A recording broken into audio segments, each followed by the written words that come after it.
born with privacy, right? So I hope they can have that as they grow. And none of my children want to be in front of the camera. There is a photo that keeps appearing on the internet. It shows two women, one from decades ago, one from just recently, standing in almost the exact same way, wearing almost the exact same expression. The eyes are identical. The curve of the lips is the same. The way the light catches the cheekbones, the line of the jaw, even the quiet intensity behind the gaze, it all matches. If you didn't know better, you might think someone had taken an old photograph and simply run it through a modern filter.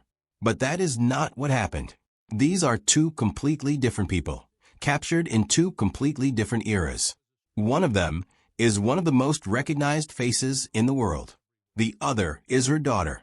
And what scientists, fans, and even genetics experts have said about this resemblance goes far deeper than anyone expected. When Angelina Jolie stepped into Hollywood in the early 90s, the conversation around her always came back to the same thing: her face. There was something almost architectural about it. The cheekbones sat high and sharp. The lips were full in a way that felt almost sculpted. The eyes carried a kind of pale, piercing quality that made people stop mid-sentence.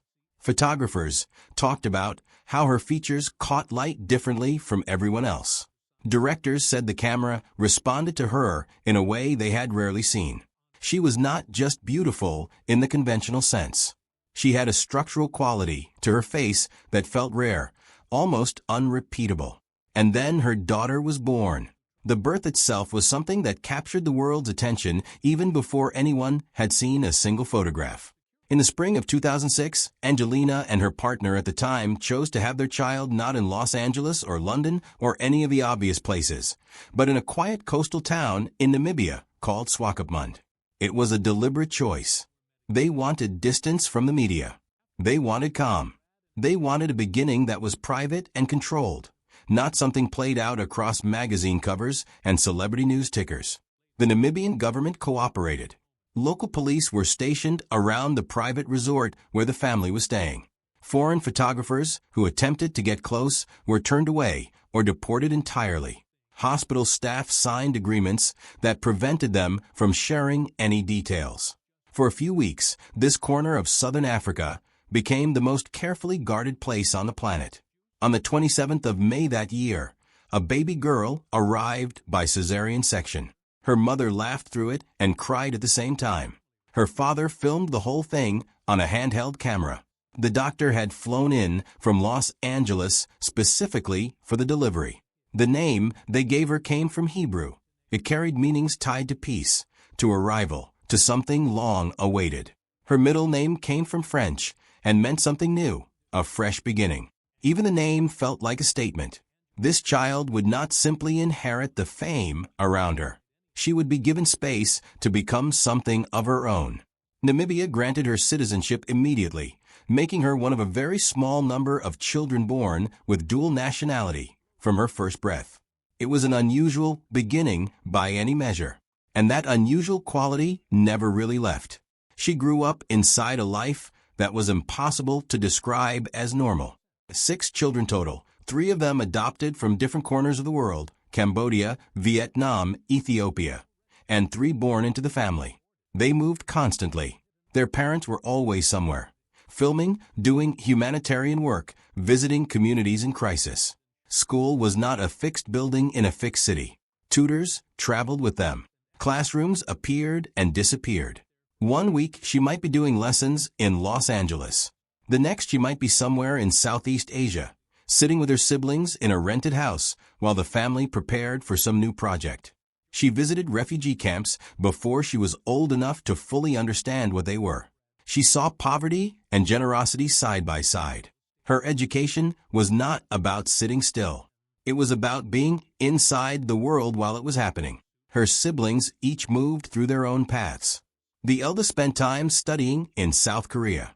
One of her sisters began finding her voice in activism. A brother quietly pursued his own interests away from cameras. The twins, born 2 years after her, developed their own personalities and directions.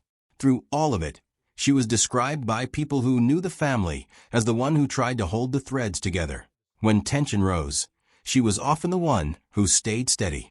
There was something in her temperament, a kind of quiet groundedness, that made her the anchor in a family that was rarely anchored to any single place. As she moved through her childhood and into her early teens, something else was taking shape. She had found dance. It did not begin as a performance. It began as a private thing, a way of moving through something she could not say in words. But as she grew older, it became more serious. By the time she was 16, she was training regularly at one of the most respected dance studios in Los Angeles, a facility that had worked with some of the biggest names in the music and entertainment industry. She was not arriving as a celebrity's child asking for special treatment. She was arriving early, staying late, and grinding through routines that left experienced dancers exhausted. Her teachers noticed something about her that went beyond natural ability. It was the willingness to fail repeatedly without walking away.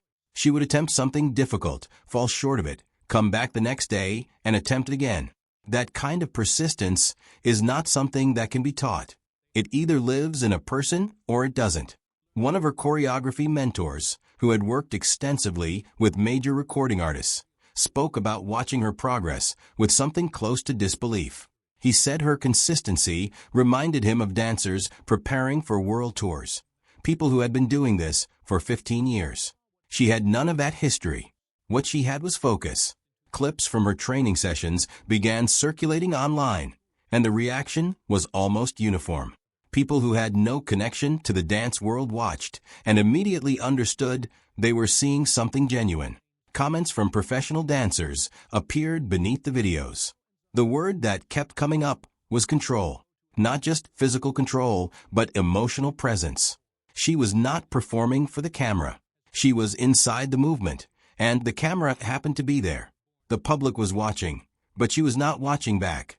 On the morning of her 18th birthday, she filed a legal petition. She had hired her own attorney. She paid the cost herself, using money she had earned through her own work, modeling projects, and personal endeavors. The petition asked the court to recognize a new legal name.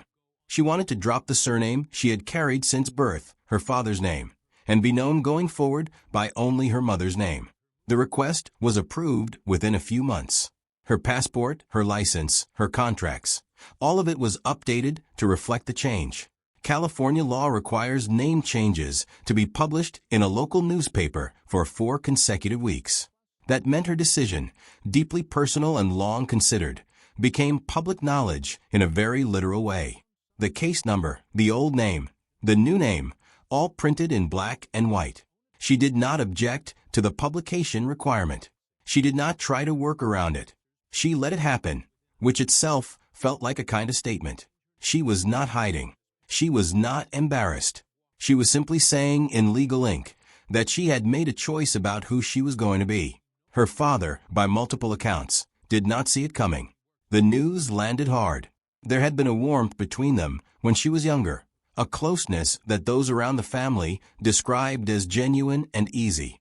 The events of the years that followed her parents' separation had changed something.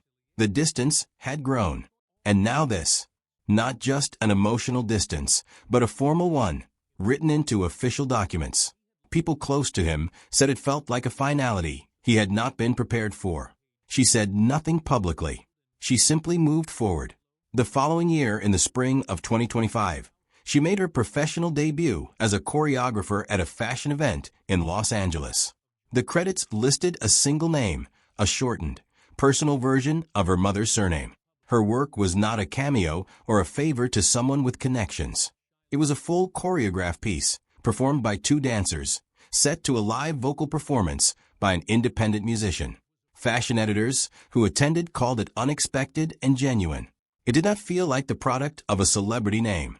It felt like the product of someone who had spent years quietly becoming very good at something. What made it all more fascinating was how little of it she had sought to publicize. Agents had reached out. Production companies had made offers. Reality television was mentioned. She declined everything. Her mother, speaking to journalists around this time, said simply that her children placed enormous value on privacy, that they had been given more public exposure in their early years than most people experience in a lifetime, and that they had each, in their own way, decided to be selective about what they shared. And then there is the face.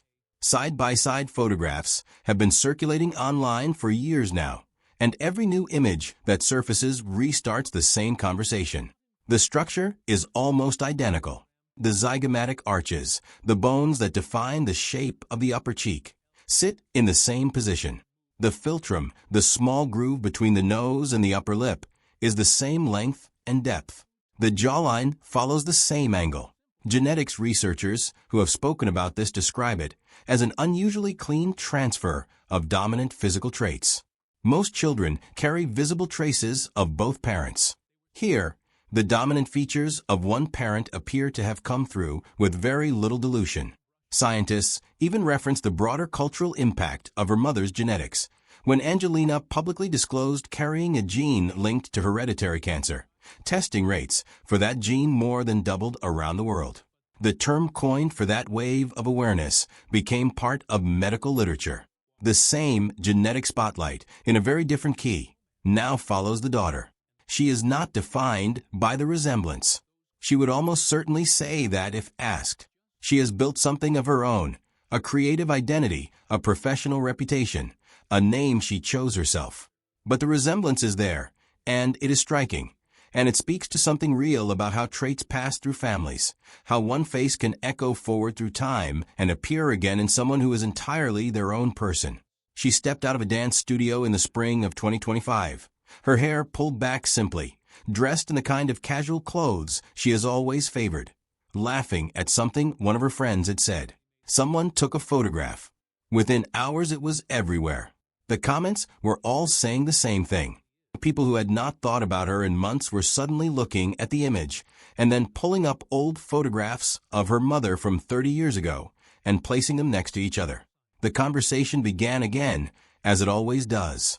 But she was already gone, back inside the studio, working on the next thing.